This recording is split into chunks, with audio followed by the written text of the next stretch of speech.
We're on, man. I figured why delay this any further. So Andrew, Yeah. welcome, my man.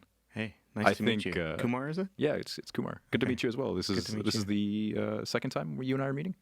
Yeah, I mean we've spoken on the phone A couple of times. Yeah, since 2011, we've spoken on the phone a couple of times. Yeah. So we met each other. For anybody who's listened to the last couple of episodes, I made mention of a good friend of mine, a floppy-haired friend of mine, and what do you know? Here he is in the flesh.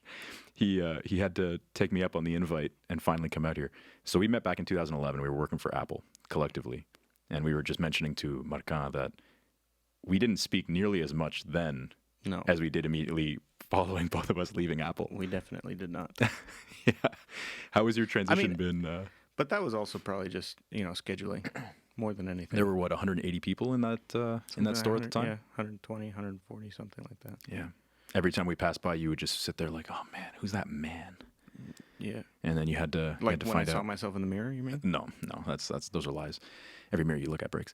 So, so since Apple, you transitioned into becoming a developer. You've traveled a whole lot. You've gone through a number of different, I think, iterations and evolutions on your own.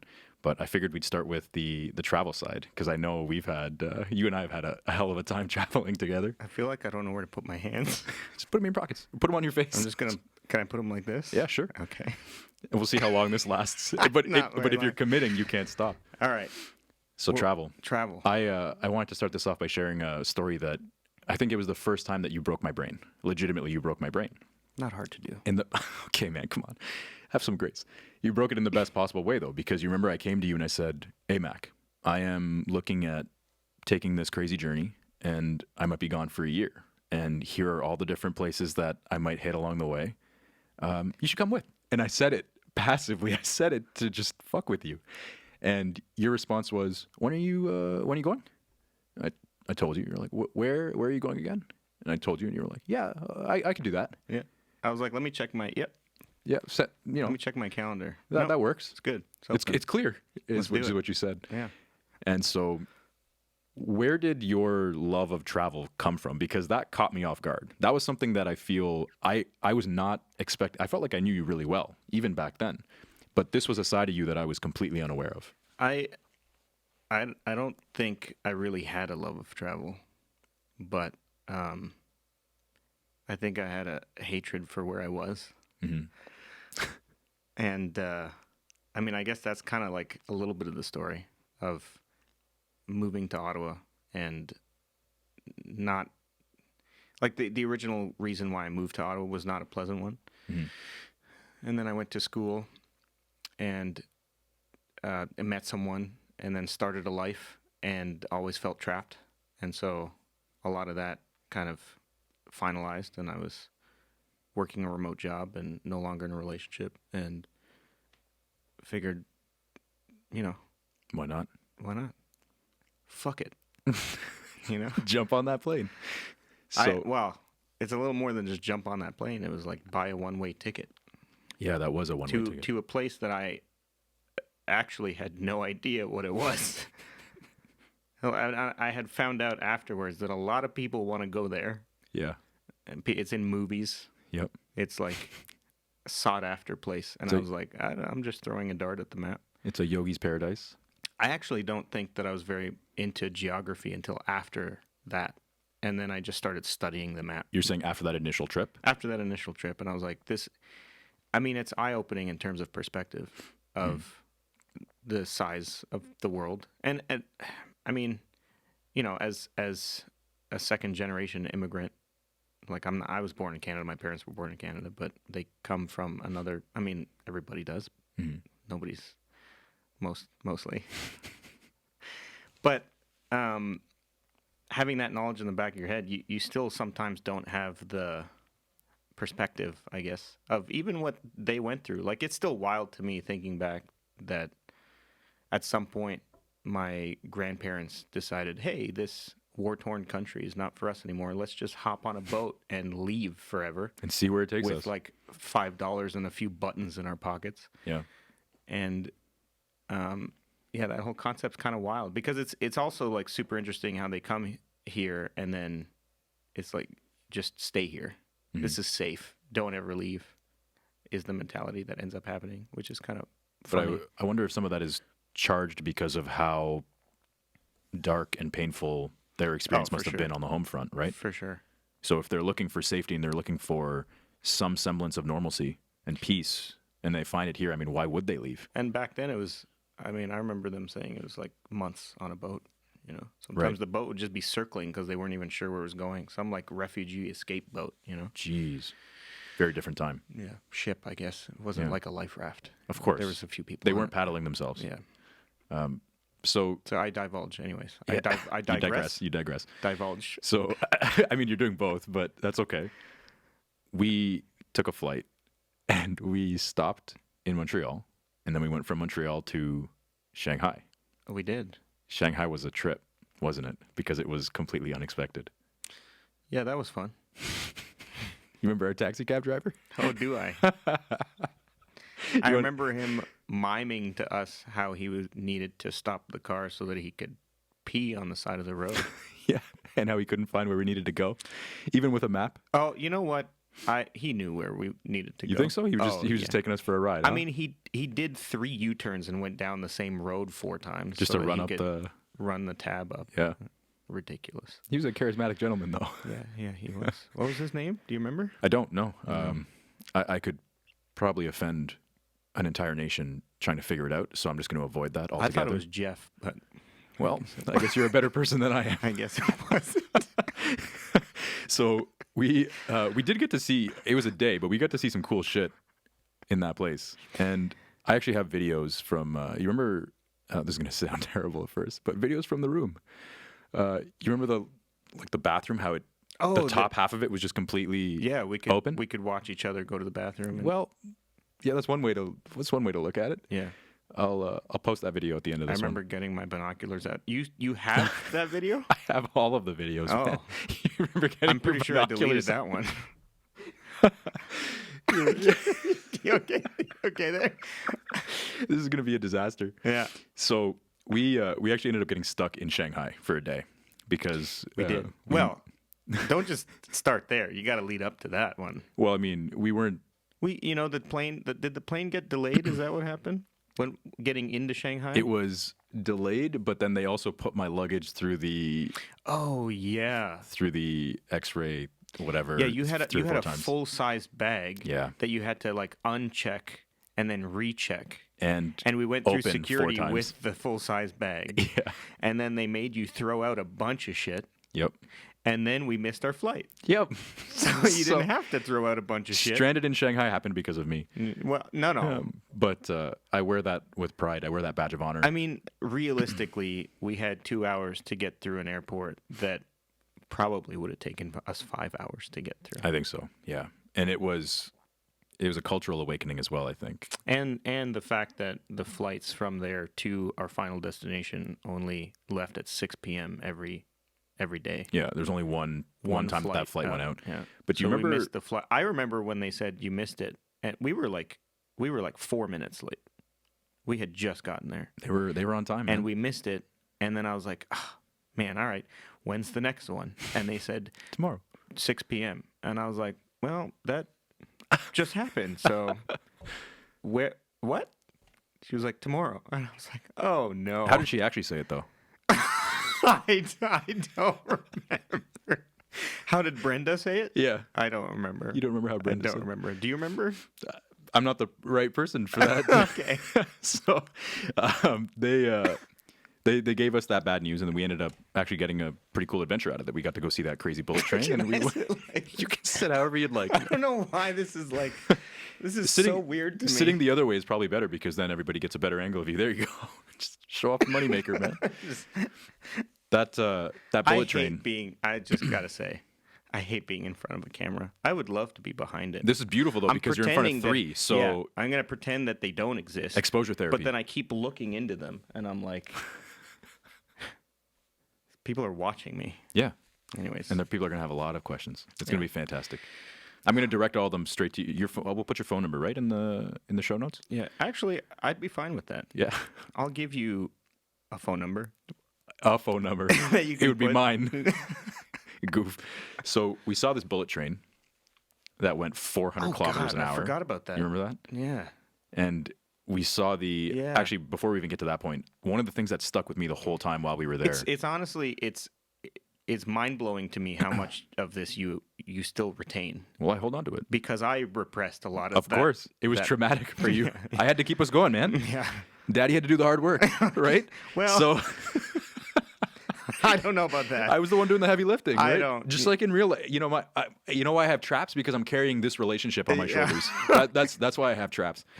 So I see the first thing that I noticed, on a serious note, the first thing that I noticed when we got into that airport was that there was these two massive pillars, and one said, you know, locals, and then one said foreigners. Oh, yeah, right? that I remember. And you see the foreigners, and it was like biometrically so invasive.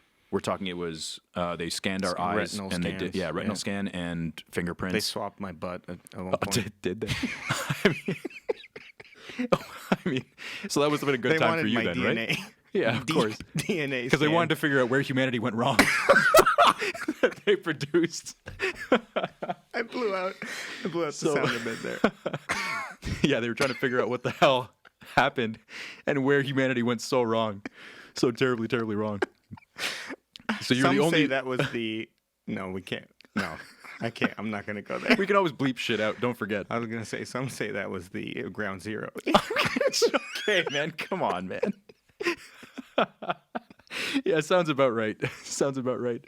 This is so ridiculous. So I remember that. Oh, And then my when we God. got out, we took the like the subway or whatever to get into downtown Shanghai. And something else that struck me immediately was we come out of the subway, and the first thing I see is another big light pole with 7 or 8 cameras on it pointing in different directions. And I just remember thinking to myself, it really did validate for me everything that I had heard people complain about with respect to how they felt when they went to China. And I think about China, and I say China has this crazy, awesome history, this beautiful, and I'm not even just talking culturally, I'm talking human history. But it's a place that has always troubled me because I've wanted to see it. I've wanted to spend time there, but I can't justify going there because of the regime and the government and a lot of the other ways that I kind of feel about just what's going on there. And now when you look at some of the other things that they've done more recently, it feels that it's removing accessibility from so many people to something that's so important, I think, to humanity. I think one of the there's one thing that I keep thinking about with that trip, which is that I've heard so many great things about other parts of China, and I wonder if I don't want to be so closed-minded that my one 24 hours in one spot that's like pretty It's the stronghold. controversial in some ways, you know? And if I went to somewhere more rural, I mean, even then, like even in Shanghai, you remember that when we were at the Bund there? Yeah. And I was kind of walking along, and this lady was taking a selfie, and I was kind of like photobombing it. I was like, oh, sorry. And I got out of the way, and then she kind of turned to make sure that I was still in the picture, because it was me that she was trying to take a picture of. She didn't care about anything else. White devil or something. I don't know. Pretty much. I mean, So that, who's this poor man's Jason Momoa over here? Who's at the come time, out? I don't know if I look as homeless as I do now, but Yeah. I mean, we're still sticking out there, Yeah. but I've also heard that in the more rural areas, there's potentially like really nice spots that you can see. Yeah, I can't imagine that a country of that size could paint a negative picture with only one experience and have that same experience carry over across the rest of it. It just isn't that you're right. I think you said it best, that to be that close-minded, I think is criminal for yourself. Forget everything else that's kind of going on out there. But That being said, it's not high on my list to go back to. yeah, I can't. I'll be can't real say, with you. Yeah, I can't say I can't say I'm too far off that note. I mean, mainly I think just because of, if anything, I think I felt of all the places I've been to, that one was the most culture shock, probably because you just can't get anything done if you don't speak the language. You just can't. Right. I mean, you ordered chicken and you got that weird. something else. It was, but we found out later that it was actually imitation chicken. Yeah, but I mean, It looked like dirt, you know, soggy, muddy dirt. the fact that we're trying to use our phones to translate and we order what we think is chicken, but it's not. I mean, that's just simple things. Imagine trying to do your taxes or something. Okay, man. You planning on becoming a resident of China anytime soon? Well, if I learned Mandarin, yeah. Maybe that's but that's not. that's another discussion that we could probably have. That's not on my most recent Duolingo languages. I'll tell you that. Okay, good to know. Good to know. Is that So- like number 18 or something? You want to learn 17 others before you hit that. Well, You're still working on English, right? Is what's actually happening? yeah, English number 1. Yeah, all your time's being tied up with English, learning English. Yeah. So Shanghai was really a stopgap to where we were going for the first leg of this trip. Yes. And that place that, we neither of us had really heard much about it. I think both of us had. This is probably what I think got us so hype about it, is that we didn't know shit about it. No, we didn't. No. For me anyway, it went right over my head. I And didn't that know this was a place. was India. Close. But you're remembering it very incorrectly. Oh, Bali. We went right. to Bali. Yes, Bali And was. Yeah, now this- I remember. This was, it's all coming back, huh? Yeah. This was my first major experience outside of what I kind of call my, I guess my like the radius of places that I would feel comfortable within. This was grossly outside my comfort zone. Was this your first time to Asia? No, I've been to India multiple times and things, so I've been in Asia before. But there's almost a sense of familiarity and comfort with that because I've grown up, East Indian family. You're Indian? Yeah, Oh. contrary to popular belief. This makes a lot of sense now. Does it now? Yeah. You've had an epiphany of who I am and the type of man that I am. That's things are clicking into place. Of course, Yeah. we'll get to that as well. Okay. But so this was outside my comfort zone for a lot of reasons. The main one was I also booked a one-way. This was not supposed to be. I mean, it wasn't a one-way to Indonesia, but it was a one-way out of Canada. Yeah.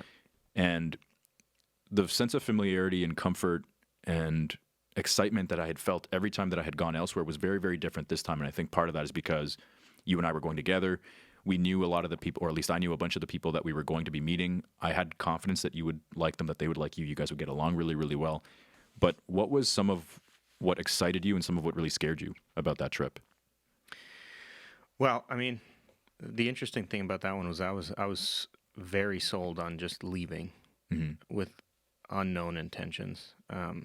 I own a home in Ottawa, and I did at that time. I had found a tenant and rented it out on a permanent basis. I was actually even hoping to then sell that place as soon as possible. Actually, the tenant that I got in there, I chose because he was potentially willing to buy it. I also, in Canada, with our healthcare, if you leave the country for more than 6 months, you lose your healthcare. And I knew that I was guaranteed that I was going to be out of the country for more than 6 months. And I mean, you can gain your healthcare back when you come back to the country. It takes about 3 months or so. But I was confident that I wasn't coming back for a while. So I even went and extended that, which you can do to up to 2 years. You can be out of the country for 2 years and not lose your health care. So I did that. And yeah, one-way ticket. And which is actually also kind of funny because when we got to the airport, they said, "Where's your return flight?" I said, "I don't have one." They said, "No, you need one. You got to come back." And I remember at the time, I think we found this service that, I don't know how above board the service is, but the service that books you a ticket. I mean, I guess you could do it yourself. You could book yourself a refundable ticket, That's what I did. and then cancel it afterwards. Mm-hmm. But then you're waiting 5 to 7 business days, whatever. But I found this service that for $20, you send them $20 and they book you a ticket in your name. Just showed that, So the whole thing was really it was like a prison break. It was like escape the country at any costs and go for an indefinite amount of time.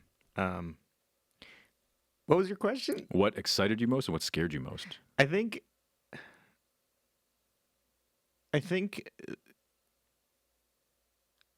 I don't know if I was scared of anything at that time. And I went through a lot of therapeutic changes through that trip and even afterwards, that I think I could confidently say I don't think anything scares me anymore. But that wasn't true at that time. There was other things that kind of were probably I was fearful of. But that trip was not one of them. I think I was just excited in general to just. I think I was excited in general to do something that I wanted to do for myself for the first time in Right.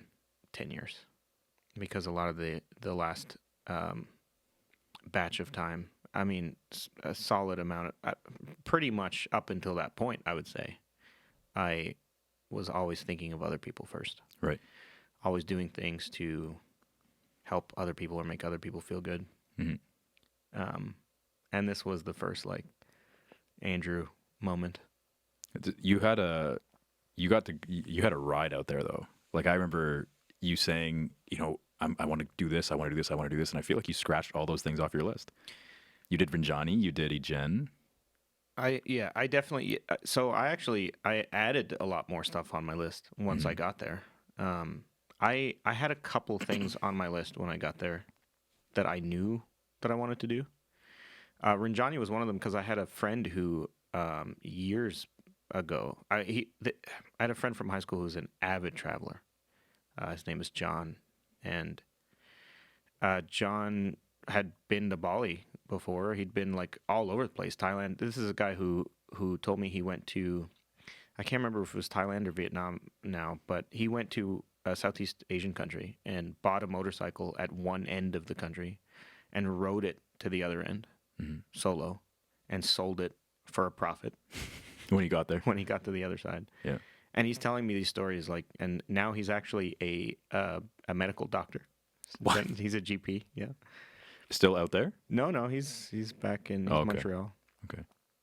And I think he was kind of also. I don't think he knows. I should probably tell him, but I think he was one of the ones that really kind of prompted me to explore. And he told me, I told him that I was going because I knew that he had gone, and he said if you do one thing, you got to do Rinjani. Rinjani being there's a mountain out there, and it would have been like a multi-day hike. Mountain in Lombok. It was a 3-day 2-night sleep on the mountain. You're hiking up at midnight with a headlamp on to watch the sunrise. Yeah. And that's 3,700 meters about. Mm-hmm. And the way he described it, I was like, yeah, okay, I can do that. It's probably one of the hardest physical things that I've done in my entire life. Right. But yeah, that just him saying, you got to do that, gave me some kind of crosshair, some direction to go in. And then when I got there and that actually, so we were supposed to go for 6 weeks. And that Rinjani trip actually happened after the 6 weeks. So Right. so the first 6 weeks I kind of wasn't even thinking about it. I was just thinking about meeting people and having a good time with these people that we were meeting. And then I knew I had to stay to do a little bit more of my own solo adventuring, or potentially with a few other people that wanted to come along as well. Mm-hmm. But before that, because I knew I was going to do Rinjani, several instances of like, let's go do some smaller mountains came up. And I mean, that was also eye-opening. The fact that, we live in Ottawa that's, flat as can be. Yeah. And I mean, there's Montreal, Tremblant Mountains, Baby Hills. Yeah. And then you go see these, 3,000-4,000 larger meter than life mountains, which aren't even on the scale of the Earth. Mm-hmm. They're massive, but they're not. There's even bigger. Mm-hmm. And that was also eye-opening of the love that I have for mountains, volcanoes, hiking, outdoor activities in general, just fitness and health. Was Rinjani the first time that you had hiked? Was that one of the first times that you had really felt almost tangibility to your love of hiking, or maybe not hiking, but just mountains and volcanoes in general? Rinjani was a hike that when I got to the summit, I had like an experience, like an out of body. it wasn't. It's so interesting to describe because it's not like a. I don't think I actually ever really said this about Ranjani, um, to anybody. I don't remember telling this story, but you get up there, and for me it was incredibly difficult, and I was there with four other people. It was five of us, and I was at least an hour behind. And we had a guide with us, and the guide was staying with me because he was like trying to make sure I don't die, I think. Yeah. I'm in much better shape now than I was then. I was in decent shape, but well, I wasn't in the greatest shape. Mm-hmm. I'm with four other people that could skip up that mountain, Mm-hmm. and I'm struggling. I'm like an hour behind, and I'm like panting. Mm-hmm. It's a cardio. It's a cardio. I mean, even today, I think I could. It would definitely take it out of me. And yeah, I'm an hour behind, and I'm hiking up with even towards the end with my headlamp on, and we're going up there in the dark, and I'm supposed to make it up for sunrise. Mind you, it's also just altitude, and the temperatures are lowering, and I'm that's another thing. I just was not prepared for a lot of the other things regarding that. So it's a little chilly, and the cold kind of puts you to sleep a little bit. Mm-hmm.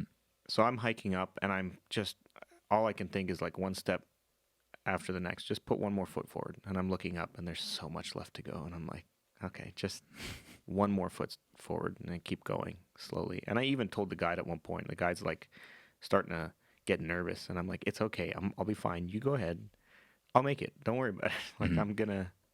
And I think he had been watching me so far, and he knew like I'd be okay.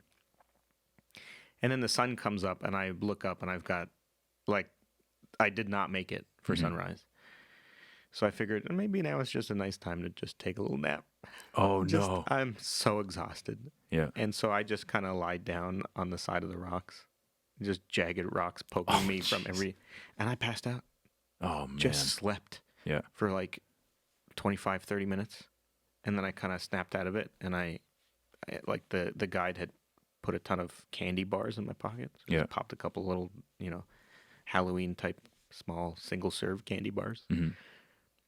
And it was a second wind, kind of like I was like, you know what, I missed my first goal, but I'm just gonna get to that summit get it anyways. done. Get it done. Mm-hmm. Finally, I get to the summit, and it's a mix of emotions. It's like so many. Well, actually, I don't even think it's a mix. I think it's just exhaustion mixed with. Well, there's the mix. Yeah. Exhaustion mixed with relief that it's over. Mm-hmm. Not thinking about the You have to hike go back down. Yeah. You But- still got to get back. But for that moment, it's over. Yeah. Everything's done. I finally made it. Yeah.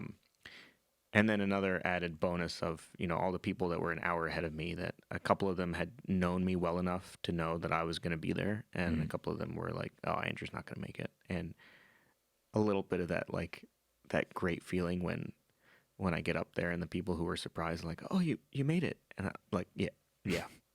I would have crawled up if I had to. I was going to make it to that summit. I didn't come all the way here to not summit this mountain. Mm-hmm. And then looking out at the view, and it's just kind of, I don't think the view is anything that special. Right.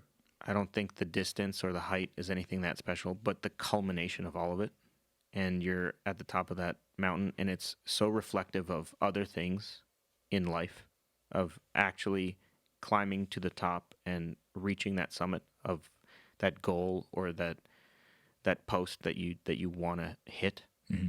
And you're constantly looking up at it, and it's not quite there, and you're constantly looking up at it, and it's every step forward that you take and you look up, and it's still so far out of reach.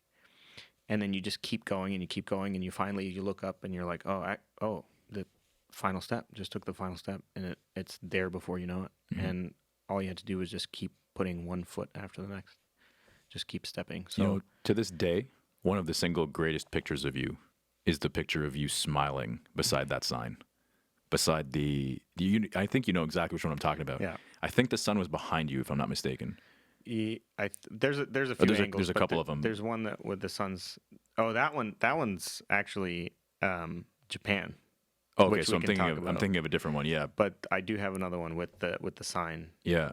and The one that on I'm Rinjani. thinking of, I know is from Rinjani because I Yeah. remember you had mentioned it to me. You, With you the had sent a green- message. Yeah, exactly. You'd Yeah. sent a message saying just finished or whatnot, and I remember thinking about that and just being like, holy shit, like it was so cool because you had mentioned it once or twice, I think, almost passively, and to know that you had put the time into actually going, especially because I knew where you were at before we left, and I knew I had a first row seat to a lot of what had been going on. So when you talk about you not being happy where you necessarily were, I don't think that is exclusive to where you were geographically, but there was a lot of other shit personally that I think had been weighing on you. And to see you go from that to this was something. This is why I say the picture is cool, don't get me wrong, but the picture for me is a culmination of, you spoke of it earlier, you spoke of culminations. It was a culmination of everything that I saw you go through leading up to the point that we had gotten on that plane. Yeah, yeah. It definitely was kind of conquering all of that other stuff that I had left behind. Mhm. Really. Sidebar, the only other thing, no, I shouldn't say the only other thing, but the other, there's like a top 3 in my mind of experiences that I got to either experience with you or that I got to see you experience while you were out there or while we were out there. One of the top 3s is Gili. And It's my favorite island, man. which one? T.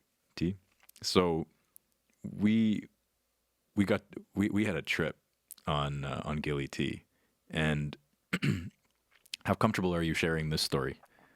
Oh, I'll share this story with anybody. Fantastic. So we, myself, Andrew, a number of people that we were traveling with at the time, and even a couple of strangers. You remember Didier and what was the other guy's name? I don't remember the other guy's name. Yeah, Cirque du Soleil. Yeah, Didier was a Cirque du Soleil performer. And he just came out of the ether of darkness and was just like, "Hey, you guys are from Canada. You know, I've told you my conspiracy theory, right? Oh no, That there are French Canadians in every single part of the world.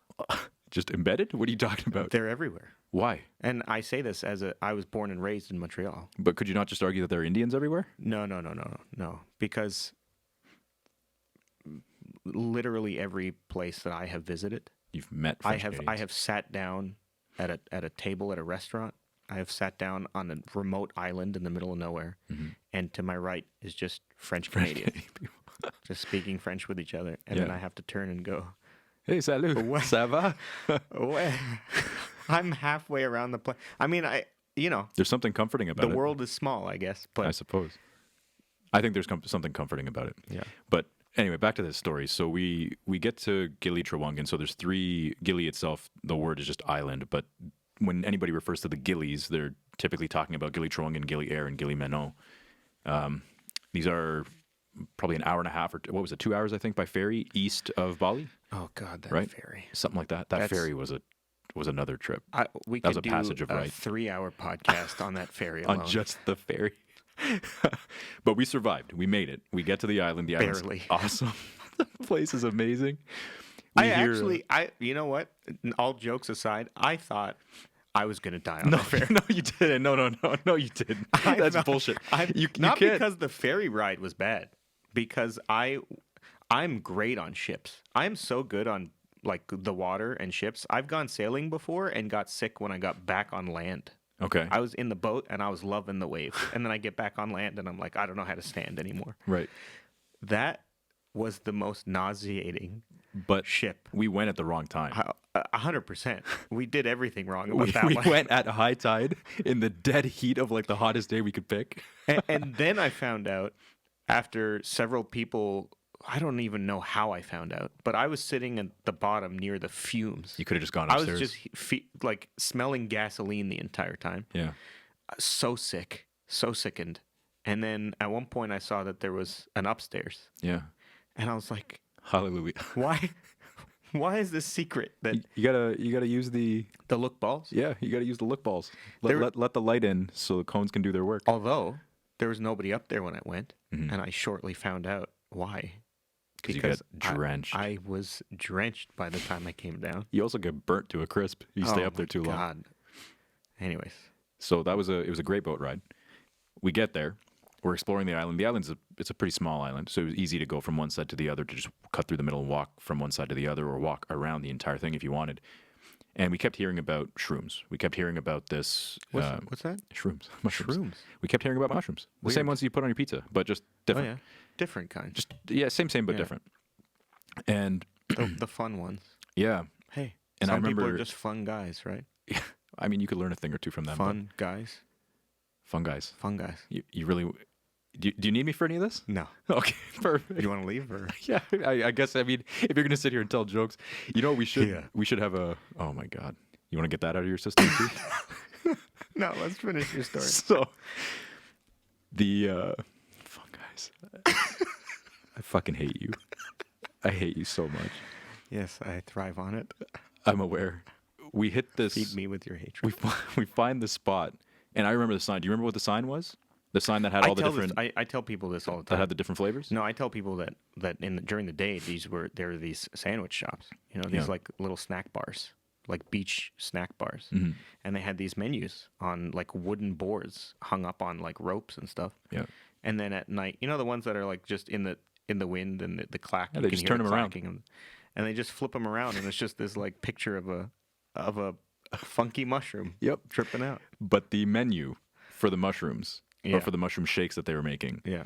the different levels of strength were mild. I shit you not. I'm looking at this, and I'm trying to wrap my head around what this place is, because I got a sandwich from this place earlier. Yeah. So I'm thinking I came here for a sandwich, but everybody was saying shrooms and this and that.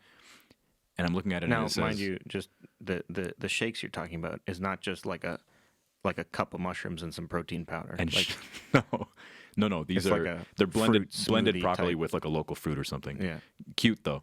So it said mild, medium, and strong, spicy. Oh, super sexy, ultra yes, is I what do the remember this. strongest one was. I do remember this because, yeah, I And remember that. because they hit hard. Yeah, And so the reason that I bring this all up is because I argue that was one of the greatest experiences that I've ever had with any kind of a psychedelic, only because of the fact that we had such high quality humans around us. And the place that we were in, we had a full moon. You could hear the tide coming in and you could hear the tide going out. We stayed from, I remember it being like 9:30 and me sitting there getting all excited, like, oh my God, guys, we're going to get to see the sunrise. that could have single-handedly been the funniest part about it. the catalyst of the rest of the night. Like after that moment, I was on cloud nine. After that moment I laughed so hard. I think all of us did. Because you were so excited about the sunrise. We had been sitting at like these beanbag chairs on the beach, right? Yeah. We're just hanging out, got some snacks, got some waters, and we're just sitting there for what felt like hours. And and hours are going by. And you're like, somebody said, let's go, let's start heading home, and because everybody's getting tired. And you were like, no, let's just stay a little bit longer. The sun's I'm sure rising any moment now. And then I look at my watch and it is 9:30 p.m. Yeah, just a slight miscalculation, that's all. And it felt like it was much later though. well, I mean, when you said that, I was like, really? I didn't think it was, because sun rises around 6.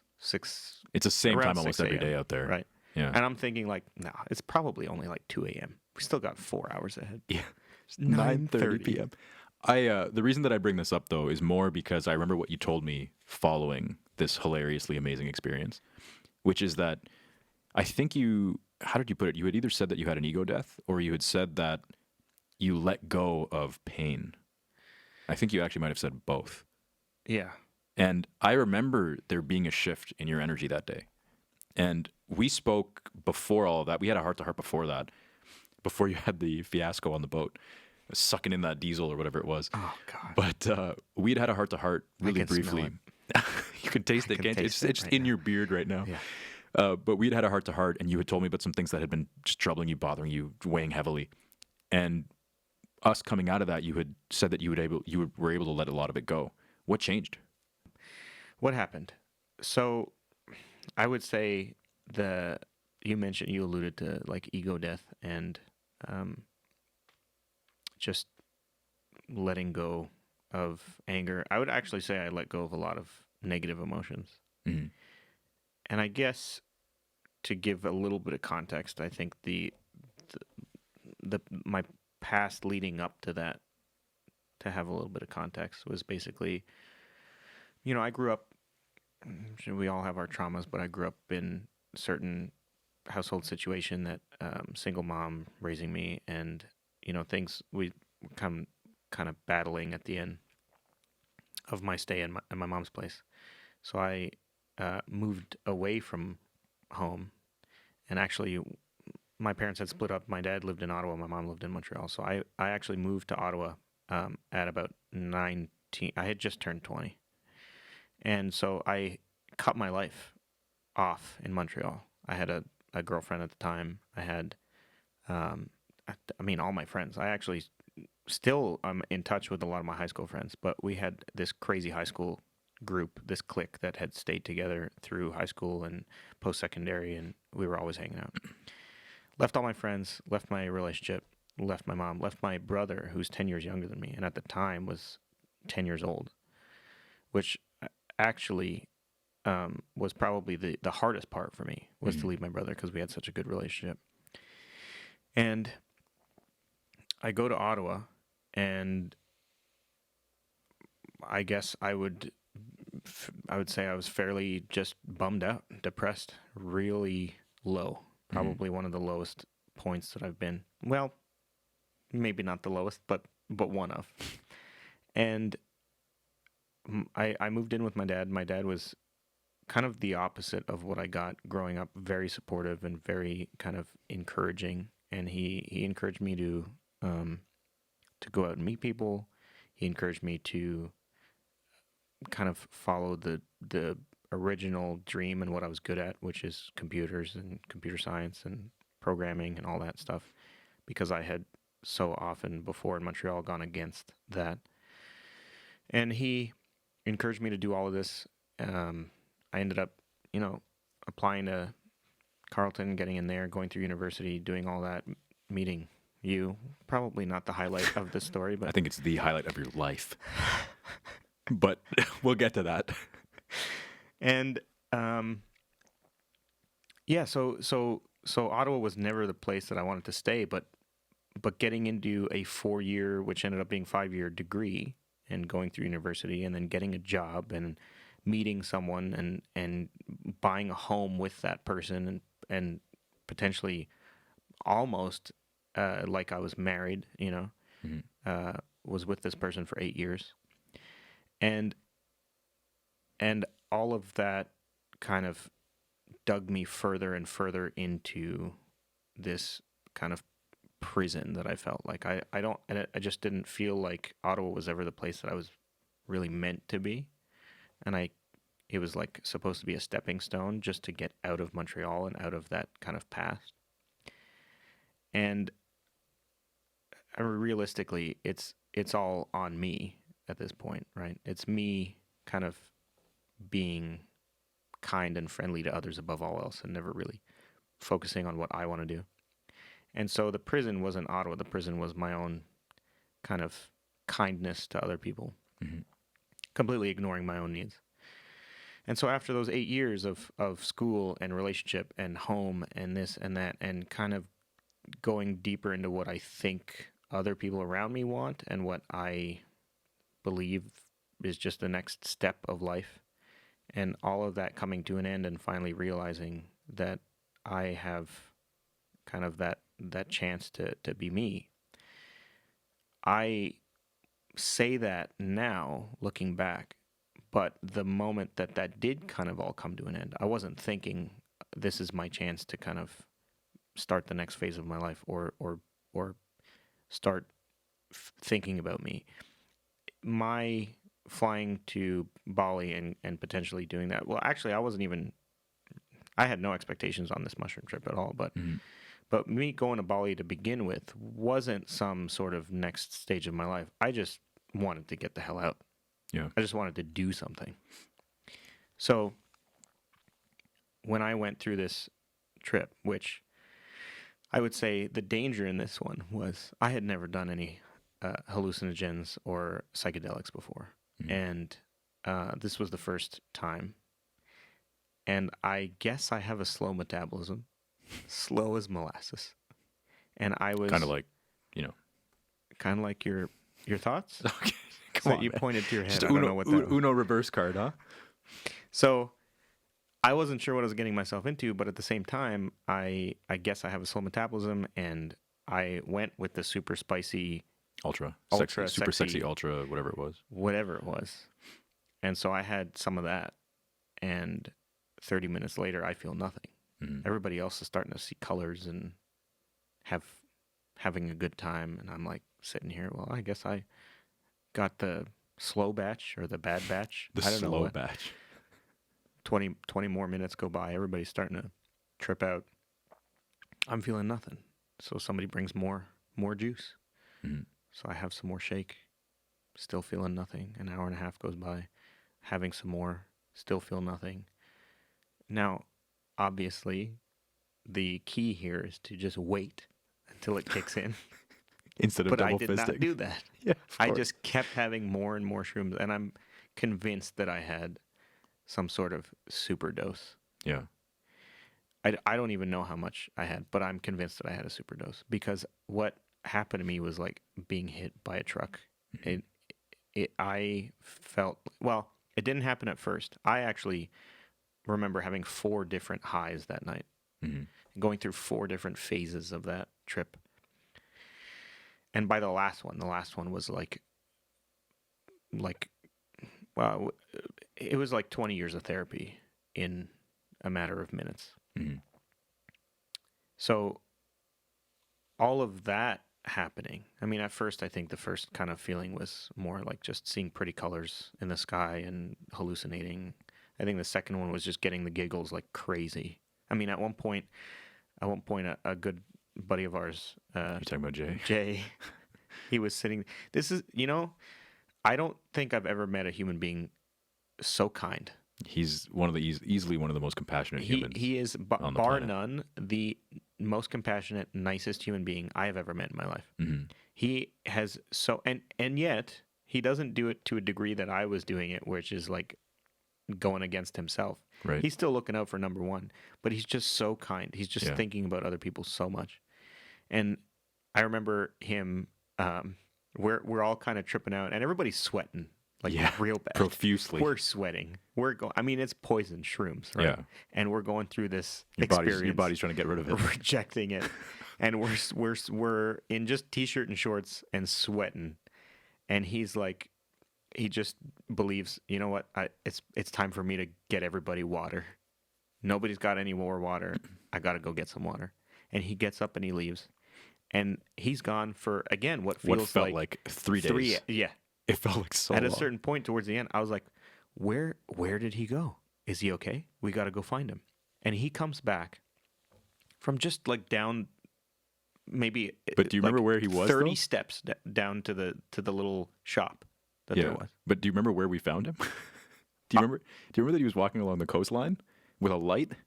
No, that I don't remember. Yeah, I he remember was- him coming from the shop with So the 30 water with bottles. tons and tons of water. But he came through. So he did 2 rounds, and he brought water to to everybody on the everybody shore. on one side. Oh and my then God. he must have lost his way because he was walking up. So I'm sitting there chatting with couldn't find DJ us? and whoever else. Yeah, because now it was pitch black. This was it. Now we were Yeah. actually into like 1 or 2 a.m. or whatever it was. And he's walking along the coastline and he's got a little flashlight or something. And we see this light that's just blinking like in the middle of nothing.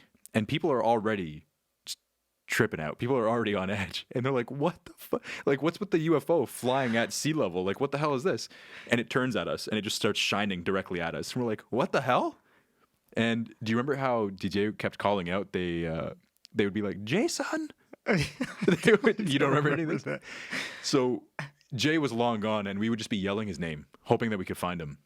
And then they named somebody's Bluetooth speaker. Oh, that I remember. You remember that? That was because, okay, but that's a separate story. Yeah, that's a whole other. We're getting there's a lot of some layers. these confused. There's a lot of layers to it, at least as far as how we perceived it and everything. No, that one I almost pissed myself on that one. On the speaker being Jason. That one, no, but hold on a second. That was what happened there was we were talking to each other after Jason had got up and left, and we forgot that he left. So you were So we still were talking talking to each other. We were talking, and then everybody was saying that. And I turned around and said, Jason, what do you think? And everybody turned and looked at the Bluetooth speaker for like a solid 30 seconds. And the speaker wasn't responding. And we were like, holy shit, Jason's a speaker? Jason's a speaker. Jason's a Bluetooth speaker. And this was so mind-bending to us because we're high as fuck. yeah. That was funny. But we were yelling from that point on, we were just going, Jason, just yelling it up into the ether of nothingness. But he comes out and he's got this flashlight, right? And he points it at us and just starts SOSing or whatever he was doing. Not SOSing. What's the Morse code. Morse code. He's straight Morse coding us with this light. And when he rolled up and he said to us, I couldn't connect to the fire. I couldn't connect Bluetooth to the fire. We're like, what the hell are you talking about? It was on a different. But we were on Neptune. Yeah. And he stops. You were on Neptune. I was on Neptune. I was on Mars.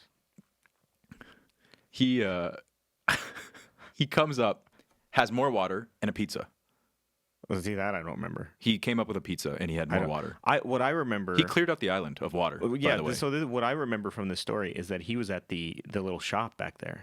Yeah. And he came up with the 30 bottles of water and just dropped them all, pretty much, and was like handing everybody water. And I was like, you got more than enough. Like, there's so much water here, we're not going to drink it. And he's like, wait. And the shop owner came with more behind him with more water. Yeah, and then he must have spent. He did another round though because $50. He cleared them out of all their water. So he went and he did it. I think he hit a pizza shop. This is still a mystery because every time that I've spoken to him and asked him where did you actually go, he has said, no idea. He said, "What do you mean? I just walked around the corner." Like, Yeah. Corner of what? Like, we were on an island in the middle of Asia. Which corner? Islands don't have corners. Oh man, it was. He's a gem. Lots and lots of love. Big shout out to Jay. But are we good for time? We're good for time. We've been at it for a while. Yeah, we're good for time. We're gonna have to leave our next sessions for round 2 here. But but to finish the story of this trip, because I actually don't even remember what the third high was. I know the first two were like kind of giggly and hallucinogenic. Superficial, I suppose. I think the third one, if I remember correctly, was kind of.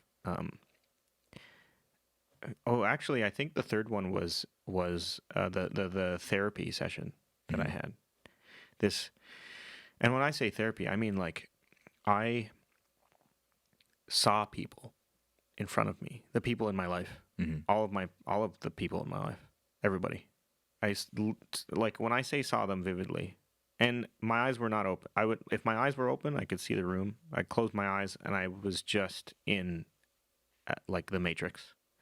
So vivid, and I could see these people and talk to them and just kind of unload everything, and then they would talk back to me as them, but on a deeper level I knew that it was still me. So I knew that I was talking to myself. I knew that I was having a therapy session with myself, completely unloaded, and it was just going from person to person. I remember it would go from one person to the next, and I would just have this conversation. And that could have happened over 30 seconds, but it felt like eternity as well. And I just kept doing that to the point where I didn't have anything left to say to anybody.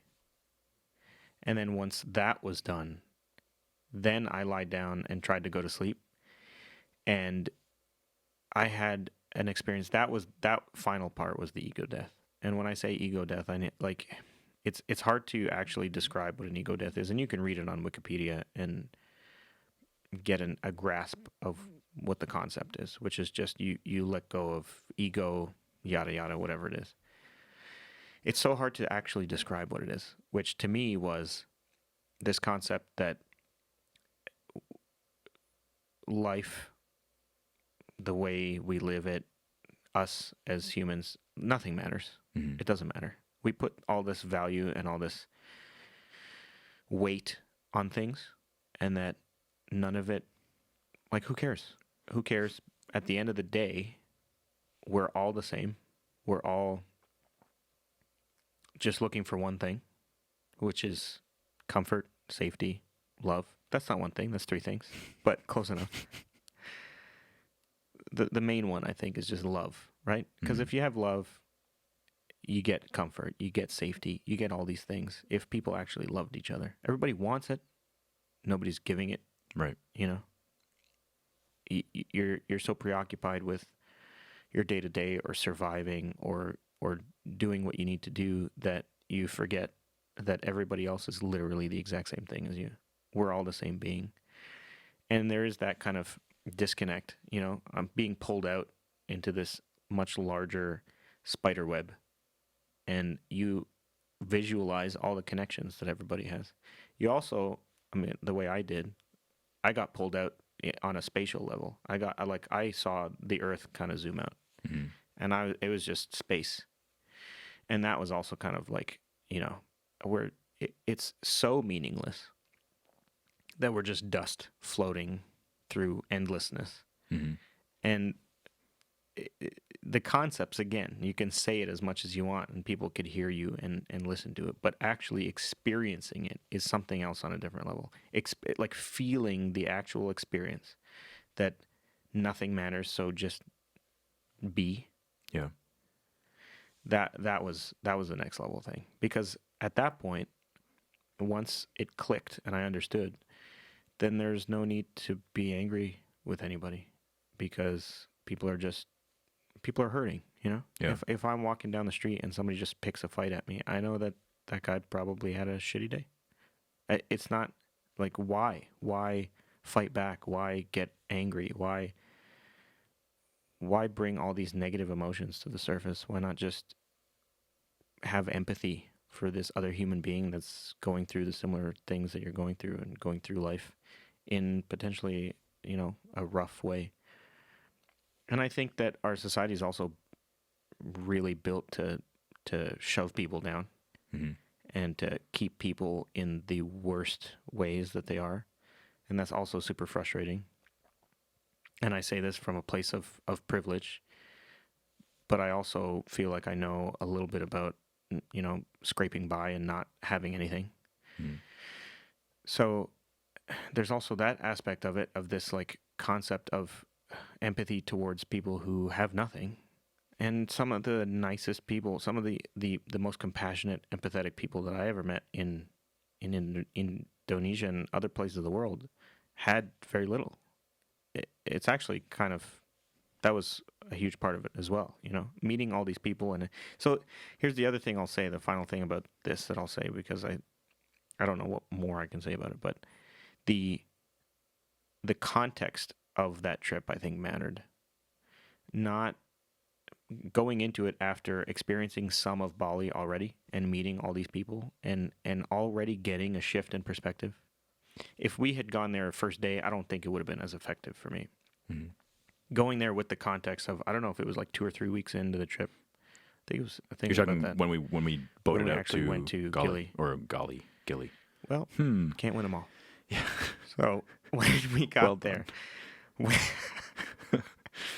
yeah, because it was 2 or 3 weeks into it. Yeah. It was. You're saying you were primed for it. The context was so much better. Right. I had actually just gone scuba diving that morning, and I was on cloud nine. That was the first time I had gone scuba diving, and oh man, did I love it! Yeah. We went together. Yeah. I didn't end up coming along because my lungs were fucked. Yeah. Yeah, you were having a hard time there. Yeah. Also, you were like, I don't want the turtle to bite me. I'm a little scared. Turtles. That's what I said. Well, you heard like the turtles bite at your toes, and you're like, my toes are too precious. That's how you remember it. And you're like, I don't want to be bitten by these turtles. Oh man. Okay. Well, we'll have to hear more about that. Yeah. Next time as well. Yeah. Next time. There's a teaser. And so. What a bitch. That morning, that scuba session, and I mean, the past couple of weeks, but also that scuba diving was also something that had been on your list, isn't it? It actually wasn't. It wasn't until James said everybody should go scuba diving once, at least once in their lifetime. Like, whatever. Put a strap on some air to your back. I got plenty of air up here. Okay, man. I don't need to so package obnoxious. air to take it with obnoxious. me. Honestly speaking, I had gone snorkeling a bunch of times all over the place. And snorkeling to me was meh. Whatever. I swam for a long time. I was like swimming for 12 years competitively as a kid. So to me, I love being in the water and snorkeling. I love being in the water, but I love like doing laps and like really getting an exercise out of it. So being in the water and just kind of like floating along, staring at some fish from the surface has never been that appealing to me. And probably because I haven't seen anything that spectacular. Like everybody's always like, oh yeah, come to this snorkeling spot, it's great, and there's like 3 fish, Right. and 3 fishes, 3 fishies. 3 fish, and you know, you can see the same thing at in a koi pond. Like it's not anything special. But scuba, this is why I was not really into it, and James had suggested it, another friend we met on the trip, and it was, oh man, was it something else? I mean, I was even having fun in the pool in the training grounds. They put us in a pool and they help us swim around. I mean, you got out of that and you were yelling about turtles, and there wasn't even turtles in the pool, but. I can't wait to hear how the rest of this perception of yours kind of plays out. But well, I mean, it was a good thing you didn't come on that trip, because we did see some turtles, and they were chomping, you know.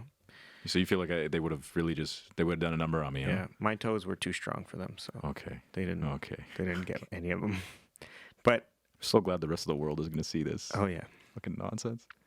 yeah, that was funny enough. The one thing about scuba diving that was really so calming and insanely therapeutic is the breathing.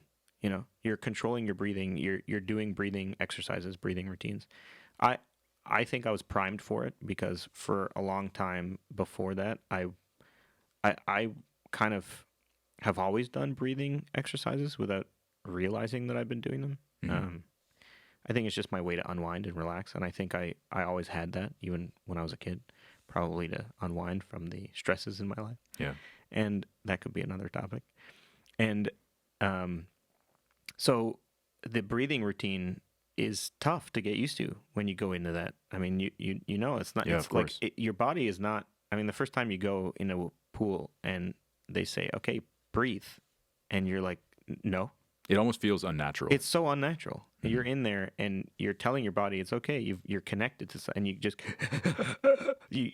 you don't, and it's so weird the first time. You're trying to breathe and you don't know how to breathe, and you just learn to chill, because also the more you breathe, the more kind of hyperventilating you are, the more anxious you are, less time you got in the tank. Yeah. So then you're just out there for 5 minutes, and the whole group is kind of bummed at you, right? Because they're like, well, thanks. Yeah. That's what happened to you, right? Yeah. The toe bit your toe, the turtle bit your toe, and then you ran out of oxygen? Yeah, well, the turtle bit my toe, but it was like steel, broke the turtle's jaw. Okay, man. But then you know, I PETA's started... going to hear this, and they're going to... That's what happened? No. Well, I'm glad you got to go scubaing. But the key here, I know I'm tangenting, I'm digressing. No, that's fine. The key here is that breathing exercising, that breathing in the scuba diving in the morning before Gilly, or actually on Gilly, because that's where the dive shop was. The buoyancy effect. So you're sitting like you didn't end up going, but when you're sitting, did you ever go scuba diving? I did, yeah. You did? Yeah. Afterwards? There, Malaysia, a couple of other places. So when you're kind of sitting still, not doing anything, and you're just watching, and you're 12 meters below the surface, and you're just breathing, and you're just kind of, your buoyancy's going up and down, right? You're just kind of floating in the water, but because the oxygen is compressed in the tank, and you're sucking it into your lungs, and it expands in your lungs, so you just kind of have this rise and fall effect. There's a name to it. I'm pretty sure there's an actual specific scuba term for it, and I can't remember. But that alone was such an incredible experience and so calming. And then after, on the shrooms later that night on Gilly, I actually, one of the initial kind of experiences that I had was sitting on that beanbag chair, which I could not. I don't know if you remember. Just couldn't move. Not get out of that chair. Do you remember me sitting down on it? I remember all of us Do you being remember? lethargic as hell. Do you remember me kind of like stepping close to it, not wanting to fall, like really slowly, really feeling slowly? feeling I'm like you were gonna tip over. I was like looking back. I was just making sure that it was behind me like 16 times, like OCD, and I was like, okay, it's behind. And then I just Fell. I just launched it. Yeah. I jumped Mhm. and slammed into the chair. And then didn't move. Did not move for like hours. Mhm. But one of the experiences I had on that chair was the breathing, the whole planet. You think there was a similarity? Oh, the whole planet. I was feeling the entire planet. I was sinking and then coming up on the beach. Like Nice. the whole planet was breathing, which was another kind of trip that mind altering experience. Mhm. So we have to talk more about that at some point, but let's close out with this. So you are flying out in less than a week. Yeah, 7 days. Yeah, so a week. October. We're flying 2nd. out. Where are you headed? Yeah. When is this coming out? December? I'm thinking July of summer. July Of next year. Yeah. It's probably a reasonable time. Yeah. Give people lead up. And I mean, depending on when this comes out, yeah, I'll be leaving October 2nd Okay. of 2020. July 7th of 2020. October 2nd of October 2020, is 2nd. that what you said? No, 2024 when this comes out. Of course, yeah. So you're flying out to 22. Europe. I am. I'm going for 6 weeks. Jeez. it's Well, gonna be the plan is 6 weeks as of right now. where do you start? Start in Dublin Is there a reason? for the trip. No, just for, well, I mean, yes, but is there a reason that you're starting in Dublin? Is it just a... No, so my brother kind of proposed the trip. Mhm. My brother's, like I mentioned earlier, 10 years younger than me. I'm 27 now, so, that's not. I'm 42 now. I can't even be serious for a fucking moment. I can't. So I'm 33. Oh, Finally got it out. wow. And my brother's 23, Mhm. and he just finished. He graduated university, and he actually just got his real estate license. Nice. Finished all that. I don't know if he actually got his license yet, or if he finished all of his testing, and he'll soon to be getting So his license. this is a celebration.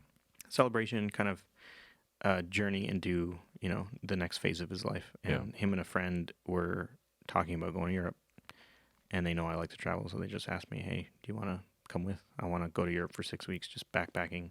I'm doing it real 20 style, hostels and backpacking through Europe." I actually have gone through Europe as a post high school trip, but never kind of solo backpack style. So I'm excited. It's gonna be fun. The thing I'm most excited about, honestly, is doing it with my brother. Just having that time. Yeah, Yeah, because I feel like... we've traveled before. Like the first time we actually traveled was this year in January, February of this year. Yeah. I went to Florida to kind of escape the winter. Mhm. Went to Miami, and he he was supposed to come with for like a week or something. I kept trying to convince him. I was like, "Come on down." He's like, "I'll see if I can swing a week." And he came down, and he just stayed for like almost a month. Nice. He was like 3.5 weeks later, and he Nice. finally left. And couldn't wait to get rid of him. Of course. No. I'm actually really excited to hear how this trip goes for you guys, because one of the most vivid memories that I have of our time flying out to Bali is the departure. Is seeing... I come from somewhat of a broken home. Seeing the love between yourself, your brother, and your dad specifically is something that's always spoken to me. You've heard me say this a number of times, that I've always just valued and truly just appreciated the relationship that the three of you guys have. Yeah. And to see your brother break down when you were leaving, man, Yeah. that that hit me. That hit me. I don't. Yeah. I'm not an overly big crier. Mhm. I think because Well, you're a crybaby. Well, I think I naturally Cry a process lot? my emotions, and so I don't. I'm usually a pretty positive, bubbly dude, Mhm. But that one almost got me. Like that one, I had to. He was bawling like Yeah. a little bitch. Okay, man, come on, man. Have some grace. No, but because to him, this is the thing. I only ended up. You were gone a little bit longer than I was, I think. Yeah. I only ended up gone for 4.5, 5 months, maybe. Well, I did South America first, right? Yeah. And then I came back. Yeah. And then you and I left together. Yeah. This was also wrapping up, like packing up your place and Yeah. handing it Oh, off yeah. to the storage unit and everything. So that was the thing, because it was so, in my mind, so finalized, and I was gone for at least a year. At least a year. Yeah. I was planning on 2, kind of not coming back, and I've said certain things in the past to my family or whatever, and they're like, yeah, okay, but they saw the seriousness. This was real. It was like, I'm out of here. Mm-hmm. I'm not coming back, and it was real to him. And at the time, he was. I mean, this was a while ago. This was 2018. I was 29, and he was 19. Yeah. Still. I guess he was just done high school, and he was like getting into, or maybe a year into. No, I don't even know. Was he a year into? He must have been. Must have been, or maybe taking time off. I can't remember the timeline now, but he was young. He was still young, Mm-hmm. And yeah, that one hurt. That one was rough. Seeing how tough it was on him. But I still talked to him all the time while I was there. You know, I came back and I told him, hey, quit being a little bitch again. That's what you said to him, right? I said, cheer up, bucko. Now he's going to be the one saying that to you when you guys are traveling around Yeah, I Europe think the and tides you have start turned. crying because Yeah. you don't, you forgot your nail polish The in the car or something. turntables have turned, as they Oh say. yeah, of course. Yeah. Well, But he is. I mean, when we were traveling in Miami together, yeah. it was a blast. He Good. was fun to be around. I'm curious to see how this one's gonna go, because while he was there, I was also supposed to be working in Miami. Mhm. I was a little distracted. You got let's say. nothing done, right? Let's say I got a little distracted. Yeah. We were just kind of gallivanting around, having a good time. Of course. But I mean, his friend's coming with us this time, so hopefully they can keep each other company sometimes. It's like having 2 puppies is better than 1. Because Is that what it is? The puppies can keep themselves busy. Of course. You can train them a little bit, but then you just leave them. Well, this is great though, right? Because now they can go do their own thing while you try on your summer dresses. Exactly. It's perfect. Yeah. It's win-win. So, hey. Win-win-win. Daddy's got to do some shopping. Okay. Okay. We'll tell you what. Let's do this again at some point and talk about. There's 4 Like or you 5. and me? Yeah. Can I sit there next time? Sure. Yeah. You can sit on top up there if you'd Can like. you stay home next time? Okay, that's what you want to do. You just want me to call in, or no? Not at all. You just want to sit here and Actually, that would be fun. We should have. Do we have a caller on the line now? Nope. We don't. Nope. Are you sure? A caller on the line? Is there? Is there a caller? Are we taking calls? We're not taking calls. That might be something worth exploring. That would be real Sure. good. People would Can wanna- you plug in? Can we plug in a call into this? We'll figure something out. All right. We'll figure it out. Well, you're on the line, caller. So what's your question? I have no idea what the hell the description of this one's going to God, be. I'm funny. I'm a funny dude. You want to hit us with a little Arnold impression before we head out? Yeah. Hey, Arnold, how you doing? No, that was it. That was all. Yeah. That's about as far as it goes. Come on. No. I don't do that anymore. You don't do Arnold Schwarzenegger impersonations anymore? No. Do you ever eat cookies, Arnold? Sometimes I eat cookies, but what I like even more is when I'm smoking my stogies. Okay, man. You're so full of shit. It's unbelievable. I love me a big fat stogie. Yeah? What else? Yeah. What else? I love pumping iron, Yeah. lifting weights. When I'm going to the gym. I'm going to the gym and I'm lifting weights. It feels like I'm coming. Yeah? I'm going home with Maria, and I'm coming at home, and I'm coming at the gym. I'm coming all the time. Oh, my God. Nice. But the most fun that I've ever had What's that? was when I served you a pizza with pepperoni and bullets. You remember? I do remember that, yeah. Yeah. Yeah. Okay. Thanks for coming on, fam. Well, it's the only thing I could do for you, Kumar. Kumar. Okay, man, don't start that shit. Don't start that shit. Not this again. We just got over this. Hey, let me ask you a question. Are you eating my cookies? Yeah. Why are you eating my cookies? Put the cookie down! Put the cookie down! I have to come back from the microphone because I'm screaming at the top of my lungs. Pass me the stogie I gave you earlier. The one that was I want to smoked smoke the stogie. right down to the bristle? The bristle. The fuck? Are you talking?